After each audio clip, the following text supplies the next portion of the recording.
Taylor Guitar's 50th anniversary celebration marches on with the introduction of 2 new anniversary guitars. Today we're going to tell you about this 217E 50th anniversary, and the ever-popular GS Mini also gets the anniversary treatment. Stick around.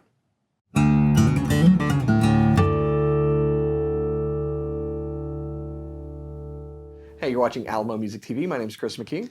They call me Cooper Greenberg around these parts. Around these parts. Yeah. These parts happen to be Alamo Music in San Antonio, Texas. You can find us online at alamomusic.com. If you're new to the channel, subscribe, turn on notifications, like our videos. If you want to support the channel, visit our spring store link below for custom swag. Check out our podcast, the Fretboard Confessional, and send us gift cards to restaurants. As some of you have done, we greatly appreciate it, and our stomachs are full. So I still need to get that Whataburger. I have it in my backpack. Remind me. So I'm eating Whata today. It's addressed to Ooper. That's me. They sometimes call me Ooper Greenberg. That's my pet name for him. So 50th anniversary Taylor. You already saw, what was it, 3 that were initially released? Yeah, we got a 814 Redwood. Very popular. Can't keep it in stock. Yeah. We got more coming, and we have one right now, but it's going to be gone by the time you see this video. 314 CE and the 8014 CE.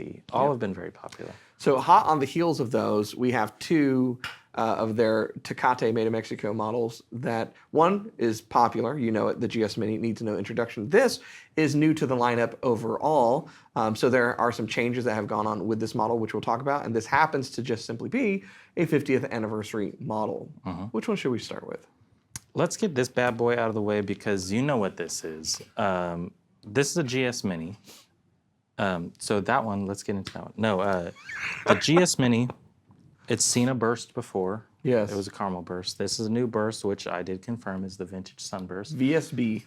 It's a little purpley. It's a little reddish. I was purpley. Like, is V violet? Maybe. Sunburst? You can call it whatever you want. It's a good looking burst, but it is also concealing the fact that it's a torrified top. Dun, dun, dun. We have not seen that before. No, we have not. Yeah, torrified top, vintage burst. It's got the fire stripe pick guard. So a lot of kind of vintage-y aspects that we've seen in the American Dream. Yeah. Kind of coming through on this particular GS Mini. You will also note, if you are keeping up or if you're on the forums like I am, and like Chris, I think you started that forum maybe. No. I'm just kidding. The GS Mini Rosewood and GS Mini-e Rosewood were discontinued last year. This does have Rosewood. So if you're looking for a Rosewood currently in the lineup, you're going for a Rosewood Plus. It's the only other Rosewood model, but the 50th anniversary model does have the layered Rosewood back and sides, and like the Plus, it's got the ES2 pickup system in it. So it's not quite a Plus, but it is But all those kind of features like a Plus. are a plus. Yeah.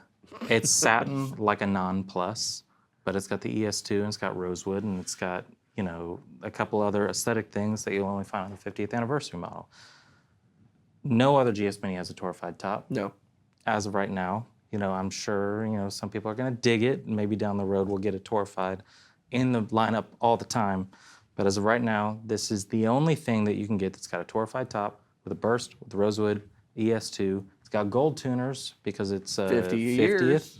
It's got the inlay, which Yes. I don't know what that's called. I don't remember the pattern name either. It's the 50th anniversary GS Mini inlay. And Nice. It's got the gold dot on the bridge pins just to call in and make, remind you every time you're looking at the bridge pins, 50th anniversary model. It's nice to have something other than dots on the GS Mini. There have been some other limited models that had inlay, but very few and far between, and usually, very limited. These are also limited, though. These are limited to 1974. 1,974. Because if you're paying attention, 1974 Well, it's 50 years ago. is the year that we're celebrating. Absolutely. So you already know about the GS Mini, most popular guitar in the world or something, for good reason. But one that has not yet been introduced is this guy. So you might recognize the body shape. This is the Grand Pacific body shape that Taylor developed a few years back. And this is its introduction into the Tecate lineup in the form of a 217E Plus. So yeah, 17 if you're keeping track at home. Now they've also come out with the 117 and a normal 217. This happens to be the anniversary edition. Yeah. Some very cool features on this. Of course, we've got a sunburst, which is nice. It has layered rosewood back and sides. Really nice coloring on this particular set of rosewood. And you've got your, oh, by the way, we didn't mention smoked eucalyptus over there on the fretboard and bridge. I wanted to call that out just so that we know. Ebony over here. Wow. We've got that same inlay that's on the GS Mini with gold tuners and the ES2 pickup system. This comes with the aero bag, right? Yes, since it's a plus, anything that you see in the 200 series with a plus on it has the aero case, which I think is great. And full gloss since it's a plus. Full gloss because it's a plus. All of those things are a plus. Yeah. So there is some interesting stuff that's happening under the hood that we should talk about, because if you recall, the Grand Pacific was a body shaped developed initially for V-Class bracing, and then they introduced that on the Grand Auditorium guitars and later brought out the Grand Pacific. So it made me curious, okay, if it's coming to the Mexico line, what are they doing? Well, there are some things going on with back bracing and stuff where V-Class isn't really compatible. So what this guitar gets is C-Class bracing. And if you're not familiar, that was initially introduced on the GT line of guitars, which are just a little bit bigger than a GS Mini. It's kind of a half of a V. It's a cantilevered bracing design that allows you to have some of the benefit of the V, the stability and so forth. There's a nice resonance on the low end, all of those benefits. And so that's interesting. That's what's coming on here. And just like the GS Mini, torrified top. Torrified top. We're just torrifying everything. I'm absolutely torrified of how popular this guitar is gonna be, you know? I think the 217, you know, we were talking about kind of earlier, I was playing it. It's like, who is this? Like, what is the target customer for this? Well, 200 series has long been very, very popular. Yeah. And this just brings another body shape to it, but no 210 CE. No 210 CE. You know, and I think that what this does, so Taylor had a really nice marketing kind of term. It was a slogan when the Grand Pacific was coming out. I'm trying to remember if I can say exactly how it was. It was like a new sound takes shape, right? Which is great because it was a new shape, but it's a new sound. It's not your typical Taylor tone. Yeah. It's got a broader sound to the notes. You might say a little bit more vintage styled. Talking to Andy when he was developing it, it's almost like vintage corrected because he loved vintage guitars, but there were some things that, particularly if you're recording, you didn't necessarily want, and there was a goal to kind of design some of those attributes out and retain some of the things that are great. So that's what the Grand Pacific has always been about. And I'm a huge fan of, whether it's you call it the Grand Pacific or the general purpose guitar, I like this body shape. So I'm glad that it comes into this price range. And to our discussion earlier, I think if you compare it to some other guitars in this price range that are this style, like a dreadnought style, or even, there's not a lot of round shoulder dreadnoughts at all in this price range. It comes out favorably, both with the features and just the playability and the sound that this guitar offers. So there's another thing that I was having a conversation with a guy that works for Alvarez, and he was talking about certain high-end Yairi nylon string guitars that they have done to have laminate back and sides, because for that type of player, they want something that the back and sides is just going to reflect sound and pop, and I think that's pretty interesting to think about. Everybody talks about different, you know, dreadnoughts. What are you going to get that's going to be this loud, you know, Addy top, mahogany or rosewood back and sides? But this thing is, obviously it's got a pickup, it's performance ready, it is noticeably loud and punchy, and I think you can get a really nice sound out of a laminate or layered back and side guitar that's going to cut through. And I mean, with the torrified top on there, it gives you this kind of played in roundness and, you know, but for like a gigging guitar, if you're playing with a group of people or you're playing by yourself, and one, if you don't have an amp or something to plug into, this is going to be loud and it's going to get there. But it's just got a nice, like, I kind of see this as a great take it on the road guitar that you can play shows with, and you know this is too, for a different reason. But it's got the look for it for sure. I mean, you know, I think you can do a lot of performing with this and look at home on stage with it. I'm glad that you brought up the concept of a higher end laminate guitar, because that's actually a pretty popular thing in flamenco circles. Yeah. So not just Alvarez, but like a lot of high end flamenco builders will utilize, laminate or layered back and sides, and produce great guitars out of it. And so I like how they're building these. This is a pretty good example. It's something new. I like the torrification. The new bracing's cool. And yeah, gold tuners, limited, 1,974 of them. Yep. So, should we take a listen? We have to. Let's check it out.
So while you were watching, I got bigger and Cooper shrank. Oh no, we switched guitars. So I've got the GS Mini now. It sure is light. It is light. I guess that's partly to do with the torrification. It does feel lighter than my GS Mini for sure. And then you've got the 217E 50th anniversary model. Yeah, I think, you had dropped this in there and mentioned it. We're shooting this video now because these come out pretty soon. But we will also be showing you the other non-limited versions of the Grand Pacific Tecate models, which just kind of on paper, I think they sound like really compelling guitars. I mean, torrified tops on both of these, that's a feature that right now you can get that in certain builders editions and custom shop and all that, but it's cool. 614. Yeah, 614. Much more expensive guitars. Yeah, so it's definitely a premium feature, and I think you look across manufacturers, whether it's called torrified or VTS or heat treated, whatever, it is typically a material that is preserved for really high-end guitars. There are other brands that use it, like some Ibanez have like the bridge, thermo aged, but a nice torrified Sitka spruce top on two guitars that are more affordable than what you usually see them on with Taylor, and I think do contribute to the sound. And they're just, it's cool. So I'm liking what we're seeing about torrified guitars extending through the Made in Mexico line. And then they look great. They're built great. Got some new bracing on this one. That one is just a kicked up version of what everybody likes. It is less expensive than a Plus, but it's got the rosewood, it's got the ES2, and it's got, some might say, a value added to the top material. So they're cool. Very cool. And again, big fan of the 217. Like to see this extended. I'd like to see more people continue to pick those up. A lot of times we've had people come in the store. Everyone wants a GA. GAs are great. I own two of them. They're a very popular body shape for a reason. But I've always just kind of loved putting a Grand Pacific body in someone's hands and watching them go, oh wow, this is great. You grab it, you put it in their hands, and as you hand it to them, they're like, man, I've never really been a Taylor guy. I came to check out a J45 or a whatever. And I'm like, oh, okay. Oh, this plays great. This sounds fantastic. Yeah. So really great guitars. If you'd like more information about both of these models or any of the other 50th anniversary guitars, you want to go to our website, which is? alamomusic.com. Good. You're doing that very, very well. Good job. You've been practicing. Enunciation. So alamomusic.com, you can see all the specs, you can see the pricing, check out our photography, you can chat with someone if you have questions about it, and you can buy it right online, come in the store, whatever. We want to get you the right guitar to suit your needs. Now, some of you are asking, 50th anniversary, I thought we already did that. More 50th anniversary. Is there anything more to come? Maybe, don't know, but you want to stay tuned here so that when we know you know. And to do that, you should. You want to subscribe, and then turn your notifications on, and then email us and say, hey, I subscribe to the channel. However, I want to know as soon as I can about the really cool stuff that's coming, because you've seen probably about half of them at this point. I don't know. I mean, I didn't say that, but there are other things to come, maybe, that you could maybe see on catch event videos that Taylor has put out themselves. So who Good knows? point. But it's going to be a whole year of celebrating this, and there's some of the coolest things I've ever seen coming through, like the 217. Like they're coming through. So what I'm trying to say is, if you like Taylor, subscribe to the channel. There you go. Subscribe, turn on notifications, like our videos, keep coming back for more. We'll see you next time.